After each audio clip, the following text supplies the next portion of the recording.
সড়ক দুর্ঘটনায় চট্টগ্রাম প্রকৌশল ও প্রযুক্তি বিশ্ববিদ্যালয়ে 2 শিক্ষার্থী নিহতের ঘটনার প্রতিবাদে ক্লাস পরীক্ষা বর্জন করে চট্টগ্রাম কাপ্তাই সড়ক অবরোধ করে বিক্ষোভ করছেন শিক্ষার্থীরা। সকাল থেকে ক্লাস পরীক্ষা বর্জন এবং সড়ক অবরোধ করে শিক্ষার্থীরা। এই সময় তারা সড়কে টায়ার চালিয়ে বাস চালককে গ্রেপ্তারের দাবি জানান। ওদিকে সড়ক অবরোধের কারণে দুর্ভোগে পড়েছেন সাধারণ মানুষ, যদিও অ্যাম্বুলেন্স এবং বিদেশগামীদের যানবাহনগুলো ছেড়ে দেওয়া হচ্ছে। সোমবার বিকেলে বাস চাপায় নিহত হন মোটরসাইকেল আরোহী চুয়েটের শিক্ষার্থী শান্ত সাহা এবং তৌফিক হোসেন। আলাপে যাওয়ার আগে কয়েকটি তথ্য জানাতে চাই। এবারের যে রোজার ঈদ, সে রোজার ঈদের আগে পরে মিলিয়ে মোট 15 দিনের হিসেব বলছে সড়কে 399টি দুর্ঘটনা ঘটেছে, যেখানে 407 জনের প্রাণ গেছে। এ সমস্ত ঘটনায় আহত হয়েছেন 1398 জন এবং এই তথ্যগুলো যাত্রী কল্যাণ সমিতি। এবং দুর্ঘটনার বেশিরভাগই মহাসড়কে ঘটেছে এই সংগঠনটি বলছে। একই সঙ্গে বলেছে মারা যাওয়াদের আবার অর্ধেক মোটরসাইকেল দুর্ঘটনার শিকার হয়েছেন। পরিবহন ও যোগাযোগ বিশেষজ্ঞ অধ্যাপক ডক্টর মোহাম্মদ হাদিউজ্জামান আমাদের সঙ্গে আছেন। আমরা এই জায়গা থেকে আলাপটা শুরু করতে চাই। ডক্টর হাদিউজ্জামান, আপনাকে আমন্ত্রণ জানাচ্ছি এবং ধন্যবাদ জানাচ্ছি, আপনি আমাদেরকে সময়টা দিয়েছেন। আমরা দুর্ঘটনার কারণ হিসেবে যাত্রী কল্যাণ সমিতি যা যা বলেছে সেগুলো নিয়ে একটু পরে আসবো। তার আগে চট্টগ্রামের যে ঘটনাটা ঘটে গেল, খোলা চোখে আপনার পর্যবেক্ষণ কি মনে হচ্ছে, আসলে কোথায় সমস্যাটা ঘটে থাকতে পারে?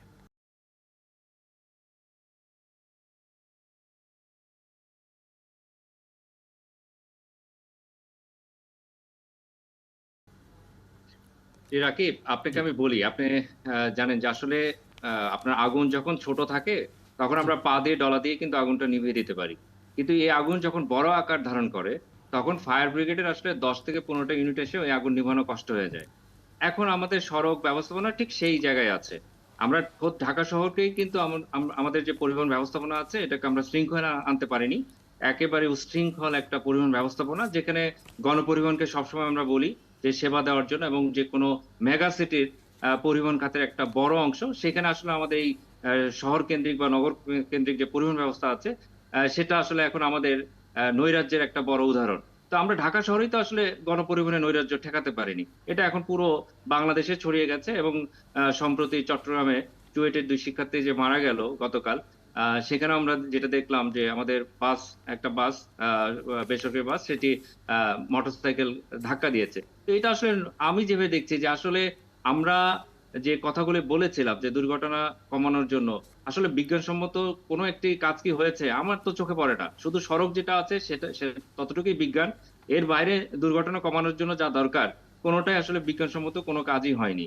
আমাদের এই যে নগর কেন্দ্রিক বা শহরের যে বাসগুলো যে বেপরোয়া বা রেকলেস ড্রাইভিং, আমরা দেখছি ওভারটেকিং করতে গিয়ে ধাক্কা দিয়েছে, এইটা তো আসলে নতুন না। এটা নিয়ন্ত্রণ করার জন্য ফর্মুলা আমরা বারবারই বলছি যে গণপরিবহন গুলো আসলে কারা চালায়। আমরা সরাসরি শুধু বাসের চালকের কথা বলছি, কিন্তু পরিবহন মালিক বা যারা পরিবহন নেতা আছে তাদের কি এখানে কোনো দায় নাই?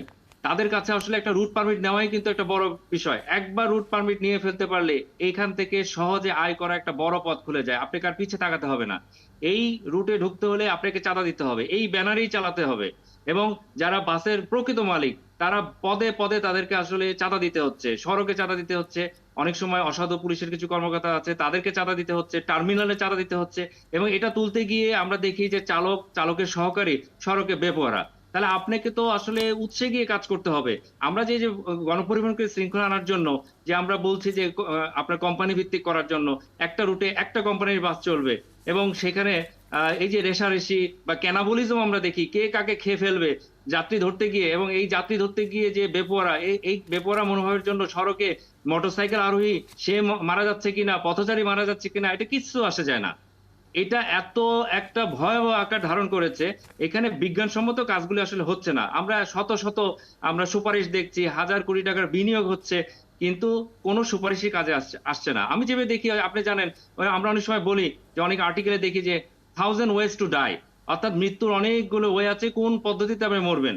তো আমাদের এখন কি শত শত সুপারিশ, আসলে কোনো সুপারিশ এই কাজে আসছে জায়গাটাতে না। আমি এত চমৎকার করে আপনি আসলে বলছেন, প্রত্যেকটা পয়েন্ট যেগুলো নিয়ে আসলে জানতে চাইতাম ধারাবাহিকভাবে আপনি সেটা বললেন।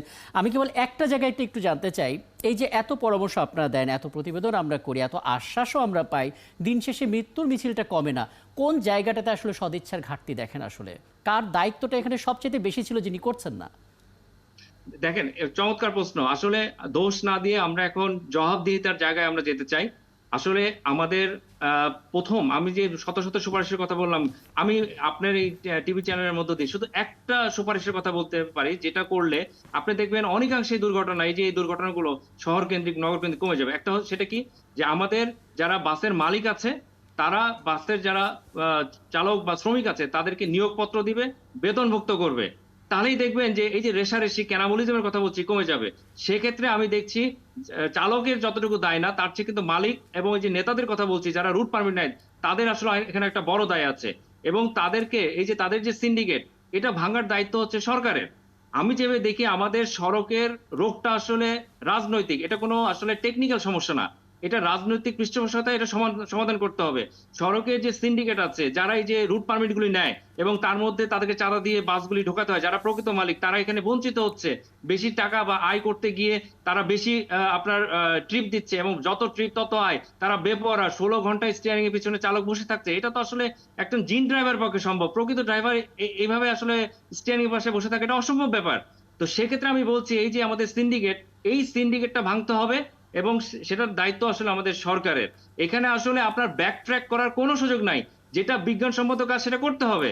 এখন আপনি যদি সে জায়গায় অসহায় হয়ে যান, দুর্বল হয়ে যান, তাহলে এবং আসলে ফলাফলে বারবার এরকমই হবে এবং একই দুর্দশার ভিতরে ঘুরপাক খাবে। আপনি চমৎকার বলেছেন আসলে যে মাইন্ডসেটটা এরকম হয়ে গেছে, রুট পারমিট পেলেই হলো, সেখানে আসলে যে পরিমাণ ব্যবসা করা যায়। আপনাকে অনেক ধন্যবাদ, আপনি আমাদেরকে সময়টা দিয়েছেন। ছিলেন আমাদের সঙ্গে যোগাযোগ বিশেষজ্ঞ অধ্যাপক ডক্টর মোহাম্মদ হাদিউজ্জামান। এবং সড়ক দুর্ঘটনার সংখ্যাটা বাড়ছে, ঈদের আগে পরে মিলিয়ে 15 দিনে 399টি সড়ক দুর্ঘটনা ঘটেছে। কারণগুলো আসলে খুঁজে বের করে আমরা চেষ্টা করছিলাম।